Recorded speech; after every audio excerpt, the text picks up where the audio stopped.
बहुत समय पहले की बात है। किसी गांव में 6 अंधे आदमी रहते थे। एक दिन गांव वालों ने उन्हें बताया, अरे आज गांव में हाथी आया है। उन्होंने आज तक बस हाथियों के बारे में सुना था, पर कभी छू कर महसूस नहीं किया था। उन्होंने निश्चय किया, भले ही हम हाथी को देख नहीं सकते, पर आज हम सब चलकर उसे महसूस तो कर सकते हैं। और फिर वो सब उस जगह की तरफ बढ़ चले जहां हाथी आया हुआ था। सभी ने हाथी को छूना शुरू किया। मैं समझ गया, हाथी एक खंबे की तरह होता है। पहले व्यक्ति ने हाथी का पैर छूते हुए कहा, अरे नहीं, हाथी तो रस्सी की तरह होता है। दूसरे व्यक्ति ने पूंछ पकड़ते हुए कहा, मैं बताता हूँ, ये तो पेड़ के तने की तरह है। तीसरे व्यक्ति ने सूंड पकड़ते हुए कहा, तुम लोग क्या बात कर रहे हो, हाथी एक बड़े हाथ के पंखे की तरह होता है। चौथे व्यक्ति ने कान छूते हुए सभी को समझाया, नहीं नहीं, ये तो एक दीवार की तरह है।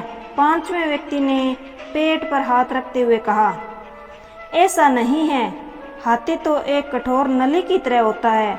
छठे व्यक्ति ने अपनी बात रखी और फिर सभी आपस में बहस करने लगे और खुद को सही साबित करने में लग गए। उनकी बहस तेज होती गई और ऐसा लगने लगा मानो वो आपस में लड़ ही पड़ेंगे।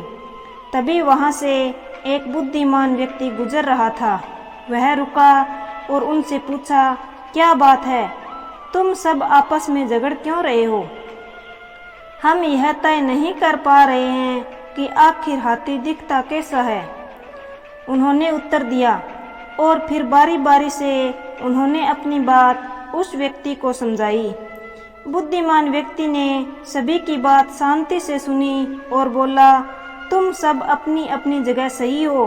तुम्हारे वर्णन में अंतर इसलिए है क्योंकि तुम सब ने हाथी के अलग अलग भाग छुए हैं, पर देखा जाए तो तुम लोगों ने जो कुछ भी बताया वो सभी बातें हाथी के वर्णन के लिए सही बैठती है।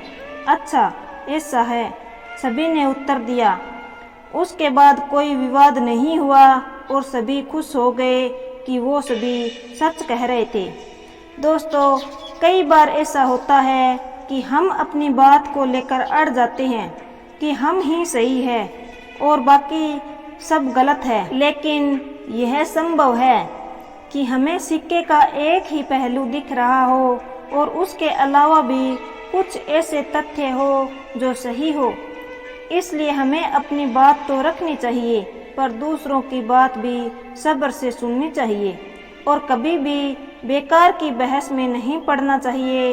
वेदों में भी कहा गया है कि एक सत्य को कई तरीके से बताया जा सकता है।